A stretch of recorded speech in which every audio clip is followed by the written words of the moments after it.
Are you ready to change the trajectory of your business and see massive improvements? Each week, we'll share strategies and practices to generate sustained results and long-lasting success in your organization. Welcome to the Innovation Junkies podcast.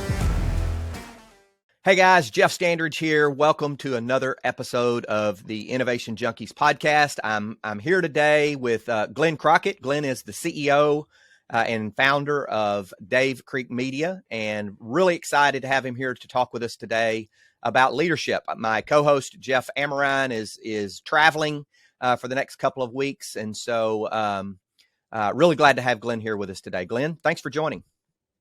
Well, I'm glad to be here, Jeff. It's always a pleasure to get to spend time with you talking about leadership and whatever the topic is. We've had the opportunity to travel quite a bit and present in different settings, and I look forward to it. Thanks. Very good. So tell us a little bit about Dave Creek Media. I know it's one of the fastest growing digital marketing agencies in the region, and I know you've begun franchising. So tell us just a little bit about Dave Creek Media and what you guys do. Very good. Yeah, Dave Creek started with almost an idea back a little over 5 years ago. We were both at Axiom and looking for the next thing. You had left and just trying to figure out what the next phase was for me. And I thought, well, this is the time to start something different. So left Axiom, started Dave Creek, and it's a little bit interesting in that we didn't have the original focus when we started, but it was just me. And over the course of about 5.5 years, we're at 25 people now. We've 10x'd our revenue from the first year, which is really exciting. And you mentioned franchising. We're actually franchising. So we have a franchisee in Little Rock area, the Central Arkansas area, Northwest Arkansas, and we're expecting to hear on a couple of others here very soon. So that's really our growth strategy is really through franchises versus an internal team. So it's going very, very well. We're excited that we get to create jobs in Central Arkansas. And you were in the twilight of your career when you started at Dave Creek Media. You weren't and that's kind of funny, but it's in reality as well, right? You're a little older than most people when they're starting out a brand new startup company. That's right. Thanks for pointing that out. More seasoned. Well, yeah, and I didn't realize that my hair was receding until I got on this camera. So, but yeah, it really was. And when you get to a point where you think, is this it? Is this where I'm going to be the rest of my life? And I just had this desire, and always have had a desire to have my own business, something that I could control and for the most part. And you're exactly right. In fact, Jeff, I bought the domain 50preneur.com because I thought, what a great option for starting something later in life. And I haven't done anything with it, but I paid $15 for it, and it's now worth about $2,000. So I may sell it if I don't use it soon. All right. Well, we've been talking, and I know you're familiar with the Growth DX that we use at Innovation Junkie, and so we've been talking through various domains of Growth DX, from revenue velocity. We had several episodes on that, organizational effectiveness, operational effectiveness, and now we're transitioning into leadership effectiveness. And so I'd like to just maybe start with a question for you. I know you've been in various leadership roles your entire career. Now you're in the leadership role as CEO of a rapidly growing startup. How do you define leadership? Jeff, that's a good question because there are so many pieces to that. But I think the essence is setting a clear direction, a vision on where we need to go, and then doing whatever it takes to get to that vision. And by whatever it takes, I don't mean do anything illegal or unethical, things like that, but really being responsible for getting there, and then organizing all the troops in order to get there and get everybody focused on that mission or that vision. So I think that's the ultimate. You have a really good quote that I think it would be a good time to share on leadership that, you do it much better than I can, but basically it's being accountable for results. Yeah. So maybe you can share that.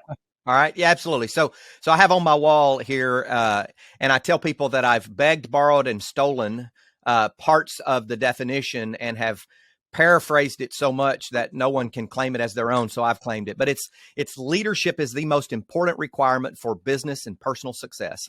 And in simple terms, we define that as the willingness to be held accountable for results, no matter what the circumstances, situations, or pressures. So it's kind of whatever it takes leadership. Again, consistent with good morals, good ethics, and good legal practices. But yeah, it's whatever it takes leadership. And it's this concept of submitting ourselves to being held accountable by the folks whom we lead as well. Mm-hmm, mm-hmm. You know, Jeff, one thing that that I've noticed in leadership is, I think it was Henry Ford that said, "Whether you think you can or you think you can't, you're right." And the point being that if you don't think you can get to that destination, or if you don't think you can get it done, you probably cannot. And so I like to challenge everybody to think about, how can I get there? What's it going to take? And it changes your mindset. If you're focused on trying to figure out how to get there versus making up excuses on why you can't, then you'll be much more successful. So that's, in essence, it's setting direction and being accountable for the results. Yeah, I used to think that one of the leader's primary jobs was holding people accountable. In other words, it was an act of assertion. Where the leader must assert him or herself in holding other people accountable. And what I've learned is that true leadership is an act of submission, of submitting ourselves to being held accountable, and building an environment and a culture where everyone submits themselves to being held accountable. Imagine the difference of an organization of 50 people, all of whom are submitting themselves to being held accountable, versus an organization where the only person asserting accountability is the leader. And it's just a completely different way of thinking about leadership. But that's maybe as I hit the twilight of my career, I'm beginning to think about leadership a little differently. You're not that far away. I know I'm not. I keep talking like I'm a spring chicken over here. I know. No spring chicken. So let's talk a little bit about how you spend your time every day. So we believe leadership is a core domain to massive strategic growth, right? So from growing the organization, let's talk about how you spend your time every day as the CEO. Well, it's funny because I probably don't spend it in all the right places all the time. As CEO, I should be working more on the business than in the business. And because we're 25 people, that's not a huge company, but it is pretty large. And so I focus on, where are we going from results? How are we doing on our metrics or KPIs, things like that. I look at that on a regular basis, but I also find myself I like working with clients. I'm on my mindset is in business development. So, even later this morning, I have a call with a potential client, and I really should get out of that. But I enjoy it. And I always want to stay close to the client because I believe that I've seen it where leaders get disconnected and then they lose sight of what's important. So I want to stay as close as I can, but also need to step back sometimes. And then there's the ongoing troubleshooting. An issue comes up, those kind of things. But a lot of it is still client facing, but then trying to make sure that we're going towards that vision and that everybody is connected. And the larger you get, the more challenges you can have if you don't have a good leadership team that you're working with. Well, given that you guys are on such a rapid growth trajectory, it makes sense that you're going to spend time with strategic clients. Where do you wish you were spending more time from the CEO perspective? Our one of the things that we try to do is get the right people on the bus and then the right people in the right seat. And my skill set is really more on the growth, and I'd like to spend more time on the franchise part of our business, and I'm doing quite a bit of that. I'm trying to split my time almost half and half, but really focusing on identifying markets that we need to go into, identifying an operator, and then having those conversations to help them go, but really on the growth piece of it. Fortunately, we're blessed with great operations, great strategy, team leaders, things like that. So I can do more of that, but that's really where I can see in the next few months, even getting more and more involved in that piece of the business. So you're, almost 6 years in and 5.5 years in or so, and it'll be 6 years in April, I guess. And so what's been the biggest surprise to you of starting and leading a growing company? What's really shocked you the most about good or bad? You know, yeah, the good part is, you know, I've said for a long time there are a lot of easier ways to earn a living than starting a business from scratch, right? I mean, it's there are a lot of things you can do that I had a great job at Axiom Corporation, so there are a lot of things that you can do um, that are easier. But what I feel like God has placed me to do is to help provide jobs in this area, not just in Conway or Central Arkansas, but when we have a new franchisee and they hire somebody creating those jobs, I feel like that's my calling right now is to go do that. And I will do that as long as I can, even though I'm in my twilight years. I think that's how you phrased it earlier. I want to do that as long as God wants me to do it. So that's been, and to see that work where, that maybe there's an investment or a decision that needs to be made, and we decide that, is this the right thing to do? And for the door to close, and that's to say, okay, let's don't do that. That's been exciting. The hard part has been just the balance. I refer to it as a dance between making sure that we have enough revenue, enough sales, and then also making sure that we have enough delivery personnel to support that growth. So it's a constant back and forth on we need more people to get more business, but we need to make sure that we can handle the business when it comes in. And if you get off balance, if you have your sales are outpacing your delivery, then you're missing marks and things like that. And if your delivery is too high above your sales, then you run into potential profit issues and things like that. So just managing that balance back and forth has probably been the biggest challenge. I got you. Is there any specific thing you would have done differently, thinking about your growth trajectory and what you would have done differently from where you thought, what you thought you would have done? That's that's a great question, and I challenge myself because it's easy to get, uh, you know, seeing how fast this. Every time I think that we've 10x since 2017, and I look at as one person, and now we're 25, I can get really excited about that. But then I see XYZ company; they started around 2017. They have 200 employees, and they're all of these things, and it's easy to get caught up in could we have done that? But then I also know there's probably debt associated with that, and there, all those different things.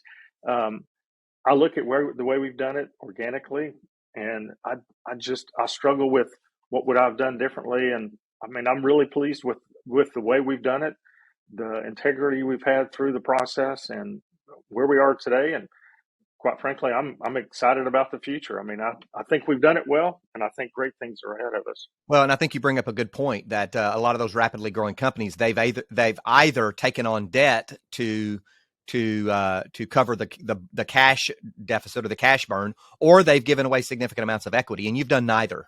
Really focused on growing the business organically, bootstrapping the business, and as you said, making sure that you're cash flowing the business in order to grow and bring on new employees and get new clients and what have you.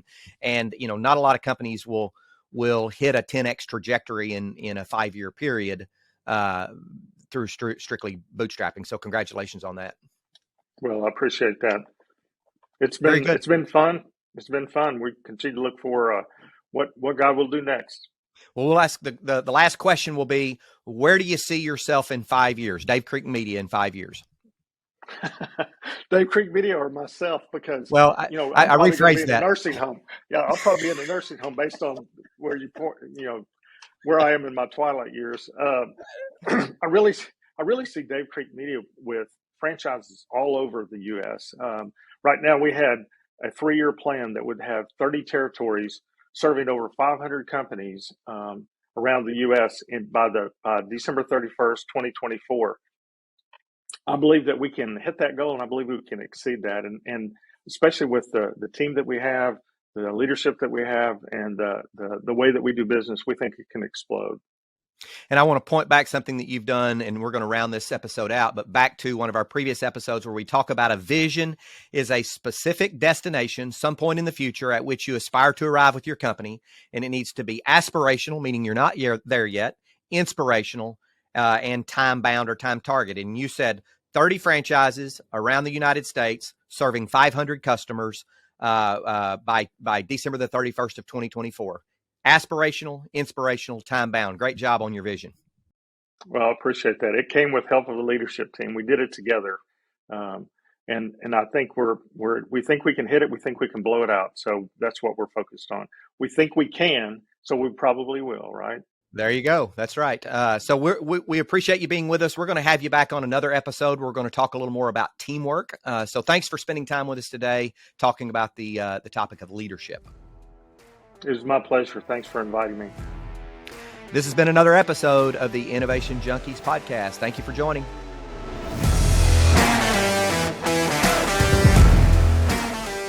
Feedback from listeners like you helps us create outstanding content. So if you like this episode, be sure to rate us or leave a review. Also, don't forget to subscribe to get the latest growth and innovation strategies. Thanks for tuning in to the Innovation Junkies podcast.